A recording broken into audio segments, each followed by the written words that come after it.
Hello everyone, कैसे हो आप सभी। उम्मीद करती हूँ अच्छे होंगे। स्वागत है आप सभी का हमारे YouTube channel Hindi book study में। आज हम देखेंगे इस वीडियो में स्टैंडर्ड 10th की हिंदी पाठ्य पुस्तक में दिए गए चैप्टर 4 की पार्ट 4 की, जिसका शीर्षक है एक प्रश्न चार उत्तर। ये जो आपको चैप्टर दे रखा है टेक्स्ट बुक में, हिंदी पाठ्य पुस्तक में, इसमें क्या बोला गया है, क्या आपको समझाया गया है, वो हमने हमारे इस चैनल के लास्ट वीडियो में हमने आपको अच्छे से एक्सप्लेन कर दिया है, समझा दिया है।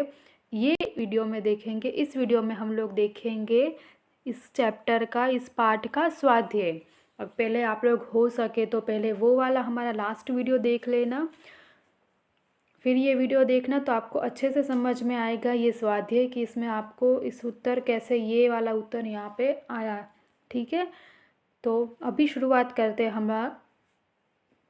अब हम शुरुआत करते हैं इस वीडियो की एक प्रश्न चार उत्तर के स्वाध्याय की। शुरुआत करें उससे पहले हमेशा की तरह देख लेते हैं पहले एक सुविचार। तो आज का सुविचार है, अगर कोई आपको पसंद ना हो वैसी बात बोले या कहे आपसे तो उनकी बात का बुरा मत मानना। ये सुविचार में जो आपको अर्थ है वो मैं समझाना चाहती हूँ, शायद वो आप लोग समझ गए होंगे। मैं फिर से एक बार, ये आपको सिंपल लाइन है, समझ में आ जाएगा आप लोगों को। अगर कोई आपको पसंद ना हो वैसी बात बोले या कहे आपसे तो उनकी बात का बुरा मत मानना। मैं क्या कहना चाहती हूँ वो आज शायद आप लोग समझ गए होंगे। ठीक है, तो अभी देखते हैं हम लोग स्वाध्याय देखे उससे पहले मैं बता देना चाहती हूँ आपको कि ये जो चैप्टर है, ये पाठ जो आपको दे रखा है हिंदी पाठ्य पुस्तक में एक प्रश्न चार उत्तर, ये लिखा है, इनके लेखक हैं श्री प्रकाश जी। अभी देखते हैं हम लोग स्वाध्याय की शुरुआत करते हैं। तो पहले यहाँ पे आपको दे रखा है निम्नलिखित प्रश्नों के नीचे दिए गए विकल्प में से सही विकल्प चुनकर उत्तर लिखिए। मैंने यहाँ पे आपको उत्तर दे रखे हैं, सिर्फ इसके जो आंसर है वो लिखा है यहाँ पे, लेकिन मैं आपको टेक्स्ट बुक में से पूरा पढ़ के क्वेश्चन सुनाऊंगी और आंसर भी बताऊंगी। अगर आपके पास हो सके तो अभी टेक्स्ट बुक लेके आप लोग बैठ सकते हो, या फिर हाथ में पेंसिल भी ले लेना। आंसर आपने टिक किए हो तो ठीक है, अगर नहीं किए तो टिक कर लेना आप लोग। ठीक है, तो शुरुआत करती हूँ मैं अब फर्स्ट विकल्प के साथ। प्रत्येक नागरिक को पूर्णतः लगन एवं निष्ठा के साथ कार्य करना चाहिए। ये आपको फर्स्ट क्वेश्चन दे रखा है विकल्प के रूप में, उसके आंसर में आएगा, उसके उत्तर में आएगा ईमानदारी। नेक्स्ट है, वृद्ध ईसाई पादरी ने कहा। आप यहाँ पे आपको ये सेंटेंस पूरा मतलब बताना है कि क्या कहा उन्होंने। उसमें चार विकल्प दे रखे हैं आपको, उसका सही उत्तर है तुम लोग अपने काम में गर्व नहीं लेते।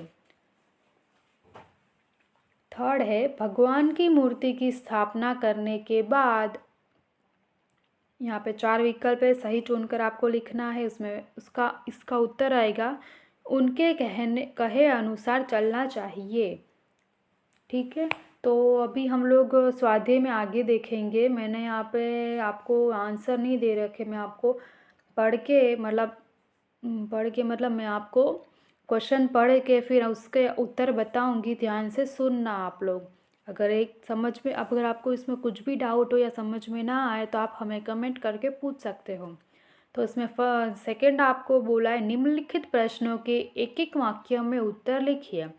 तो उसमें आपको चार दे रखे। पहला है उसमें, लेखक को किस बात का खब्त है। लेखक को किस बात का खब्त है, तो इसके उत्तर में आएगा आपको, लेखक आपको स्टार्टिंग में इस चैप्टर के ये क्वेश्चन पूछा है इस चैप्टर के, तो इसके उत्तर में आप लोग लिखना, लेखक को देश के उन्नति की कारण जानने का खब्त है। मैं फिर से आपको बता रही हूँ, लेखक को देश की उन्नति के कारण जानने का खब्त है। खब्त मतलब शब्द का मतलब होता है धुन। हमने लास्ट वीडियो में भी बताया था आपको, मैं फिर से बता देना चाहती हूँ, खब्त मतलब धुन। नेक्स्ट क्वेश्चन आपको पूछा है, कुटुंब व्यवस्था किस प्रकार नष्ट हो गई।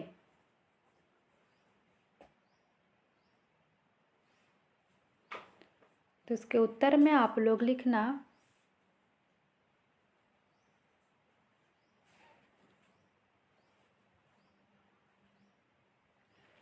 गुणी, मतलब जिनको कोई चीज़ का ज्ञान है वो, मतलब मैं शॉर्ट में पहले बता देती हूँ आपको, गुणी बड़े वृद्ध लोगों के पास जो ज्ञान होता है वो अपने पुत्रों को न देने के कारण कुटुंब व्यवस्था नष्ट हो गई है। मैं फिर से आपको बताना चाहती हूँ, जिनको कोई भी चीज़ का ज्ञान है, मतलब शॉर्ट में बता देती हूँ फिर, गुणी बड़े वृद्धों को जो उनके पास जो भी ज्ञान है वो अपने पुत्रों को ना बांटने का, ना देने का कारण कुटुंब व्यवस्था नष्ट हो गई है। ठीक है। नेक्स्ट आपको पूछा है, हम किसकी जय जयकार करते हैं। तो आंसर में आप लोग लिखना, हम बड़े बड़े नेताओं की जय जयकार करते हैं। नेक्स्ट क्वेश्चन है, सच्चा देशभक्त कौन है।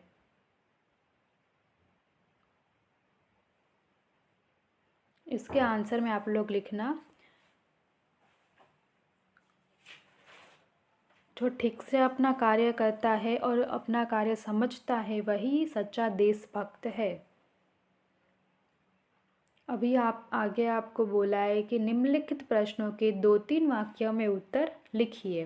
तो इसमें आपको फर्स्ट दे रखा है, फर्स्ट क्वेश्चन पूछा है यहाँ पे आपको कि हमारे देश में किस प्रकार जागृति आ सकती है। हमारे देश में किस प्रकार जागृति आ सकती है। तो इसके उत्तर में आप लोग लिखना, हमारे देश के लोग अपने काम में गर्व नहीं लेते हैं।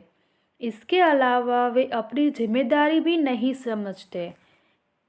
यहाँ के लोग श्रम का महत्व नहीं पहचानते और स्वयं मेहनत करने से परहेज करते हैं। गुणी और जानकार लोगों में उदारता नहीं है। वे अपनी विद्या दूसरों को बताना नहीं चाहते। यदि इन बुराइयों को दूर कर दिया जाए तो हमारे देश में जागृति आ सकती है। नेक्स्ट आपको पूछा है, मनुष्य समाज को संगठित करने के लिए हमें क्या करना चाहिए। तो इसके उत्तर में आप लोग लिखना, मनुष्य समाज को संगठित करने के लिए हमें अपने नेताओं द्वारा बताए हुए मार्ग पर चलना चाहिए और उनके आदेशों के अनुसार अपने जीवन का संगठन करना चाहिए। हमें इस बात का ध्यान रखना चाहिए कि हमारा कार्य क्षेत्र चाहे छोटा हो या बड़ा, हम अपने हर काम ठीक प्रकार से करें। इससे हमारा व्यक्तिगत जीवन संगठित होगा।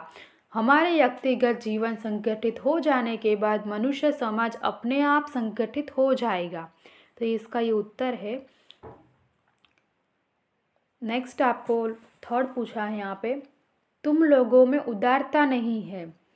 कथन का आशय स्पष्ट कीजिए। यहाँ पे जो आपको सेंटेंस दे रखा है, तुम लोगों में उदारता नहीं है, उसका अर्थ आपको बताना है कि इसमें इस चैप्टर में आपको इसका अर्थ क्या बताया गया है वो। तो ध्यान से आप लोग सुनना। यहाँ उदारता का शब्द का आशय किसी को आगे बढ़ने देने, किसी का अपनी योग्यता दिखाने का मौका देने, किसी के विकास का मार्ग अवरुद्ध न करने, अपनी विशिष्ट विद्या अपने जीते जी दूसरों को दे जाने तथा ज़रूरतमंद के काम सिखाने आदि के बारे में उदार दृष्टिकोण रखने से है। हमारे देश के लोगों में यह उदारता नहीं होती। वे दूसरों को आगे नहीं बढ़ना देना चाहते, स्वयं ही आगे रहना चाहते हैं।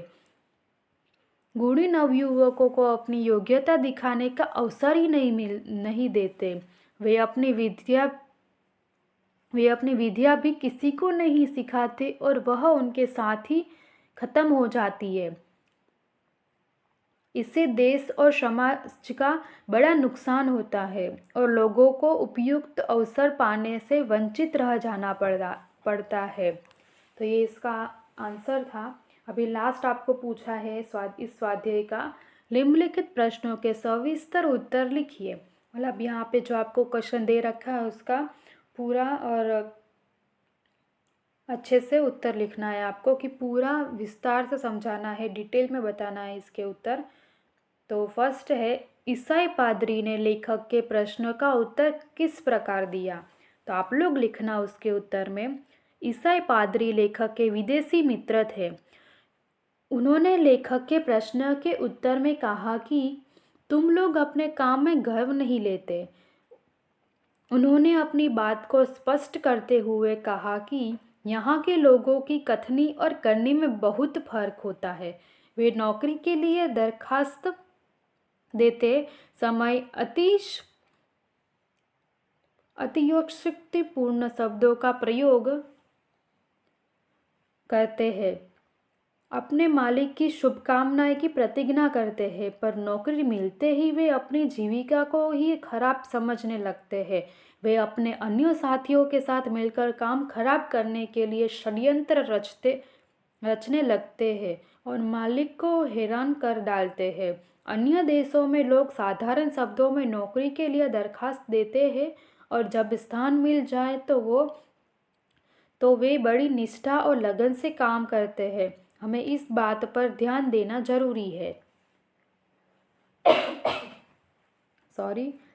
नेक्स्ट आपको क्वेश्चन पूछा है, वृद्ध सरकारी कर्मचारी ने लेखक के प्रश्न का उत्तर किन किन उदाहरणों से समझाया। उत्तर आपको यहाँ पे लिखना है। आप लोग लिखना एग्जाम में अगर ये क्वेश्चन पूछा जाए तो। वृद्ध सरकारी कर्मचारी लेखक के मित्र थे। लेखक ने जब उन्हें अपने देश के उन्नति न करने का कारण पूछा तो उन्होंने उत्तर दिया कि आपके देश के लोगों में जिम्मेदारी की भावना नहीं है। लोग दूसरों के प्रति अपने कर्तव्य को नहीं जानते। लिए गए काम को पूरा करने का गुण लोग भूल ही गए हैं। इसलिए किसी को किसी पर विश्वास नहीं है। खाने की दावत हो तो मेजबान को यह विश्वास नहीं होता कि मेहमान समय में आएंगे और मेहमान को यह विश्वास नहीं होता कि समय पर जाने से खाना मिल जाएगा। गृहस्थों को यह विश्वास नहीं होता कि धोबी और दर्जी वाले वादे पर कपड़े दे जाएंगे और धोबी और दर्जी को यह विश्वास नहीं होता कि उन्हें समय पर दाम मिल जाएगा। रेलगाड़ी से यात्रा करने वाले को विश्वास नहीं होता कि पहले से बैठे यात्री उसे स्थान देंगे और पहले से बैठे यात्री को यह विश्वास नहीं होता कि आने वाला यात्री आने पर व्यर्थ का शोर नहीं मचाए। पैदल चलने वालों को यह विश्वास नहीं होता कि आगे चलने वाला व्यक्ति अपना छाता इस तरह खोलेगा कि छाते की नोक से उसकी आंख न फूट जाए। आगे चलने वाले व्यक्ति को यह विश्वास नहीं होता कि पीछे वाला व्यक्ति उसे धक्का नहीं देगा। किसी को किसी पर यह विश्वास नहीं है कि केले, नारंगी का छिलका या सुई, पीन आदि इस तरह वह न छोड़ दे जिससे दूसरों को कष्ट पहुँचे। यहाँ के लोग अपनी तात्कालिक सुविधा देखते हैं, दूसरों के प्रति भी अपने कर्तव्यों का अनुभव नहीं करते। तो ये बड़ा सा उत्तर आपको यहाँ पे इस चैप्टर इसके स्वाध्याय में लिखना है। नेक्स्ट आपको पूछा है, एक बड़ी वृद्धा स्त्री ने प्रश्न का उत्तर किस प्रकार दिया। तो इसके आंसर में आप लोग लिखना, एक बड़ी विदेशी महिला का लेखक के परिवार से बड़ा प्रेम था। उन्होंने अपने 40 वर्ष देश की विविध सेवाओं में लगा दिए थे और यहाँ के बारे में उनका अच्छा अनुभव था। लेखक के प्रश्न का उत्तर देते हुए उन्होंने कहा कि भारत के लोग में उदारता नहीं है, इसलिए वे खुद ही आगे रहना चाहते हैं और दूसरों को आगे नहीं बढ़ाते। हमारे देश में अनेक गुणी नवयुवक हैं। वे इन नवयुवकों को अपनी योग्यता दिखाने का मौका ही नहीं देते। वे अपने गुण दूसरों को नहीं सिखाते और मरने के बाद उन गुणों का व्यर्थ हो जाता है। यहाँ अंत तक पिता पुत्र को घर का काम नहीं बतलाता। इसके कारण अनेक कुटुंब नष्ट हो गए। देश में भी यहाँ हालत है, बड़ा छोटा को काम नहीं सिखाता। इसका परिवार पर यह हुआ कि लोगों की प्रतिभा धरी की धरी रह जाती है और उसका उपयोग नहीं हो पाता। इस प्रकार अनेक आविष्कार, औषधियों और वैज्ञानिक लुप्त हो जाते हैं। नेक्स्ट और इस चैप्टर का लास्ट क्वेश्चन है, देश को कैसे नागरिकों की आवश्यकता है और क्यों? तो इसके उत्तर में आप लोग लिखना, किसी भी देश की उन्नति उसके गुणी, परिश्रमी, निष्ठावान, जिम्मेदार, उदारता तथा विवेकशील नागरिकों पर आधारित होती है। हमारे देश को ऐसे सच्चे और ईमानदार नागरिकों की आवश्यकता है